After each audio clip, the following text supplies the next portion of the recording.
Let's take a look at a key case in tort law for occupiers' liability. This case is Dean and Chapter of Rochester Cathedral versus Debell, which was heard in 2016. In this case, the claimant was Debell and the defendant was Rochester Cathedral.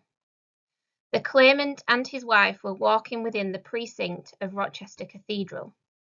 The claimant passed through a gap between a wall and a bollard and fell over concrete which was raised around 1 inch above the road surface, following an earlier collision with a car. The claimant suffered a shoulder injury and hernia. His wife had passed through uninjured immediately before. The courts found Rochester Cathedral not liable.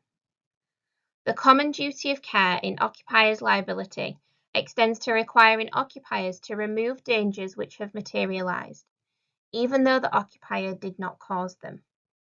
This case involved tripping along a pathway. Tripping, slipping and falling are everyday occurrences on the roads and pavements. No highway authority or occupier of premises like the cathedral in this case could possibly ensure that the roads or the precincts around a building were maintained in a pristine state. Even if they were, accidents would still happen. It is part of the human condition. The obligation on the occupier is to make the land reasonably safe for visitors, not to guarantee their safety. When determining if a duty extends to a particular danger, the court should consider was it something more than the everyday risk which pedestrians inevitably face from normal blemishes. The duty only arises where there is present a risk which creates a real source of danger. In an exam scenario, you should always consider if an injury is reasonably foreseeable based on the facts.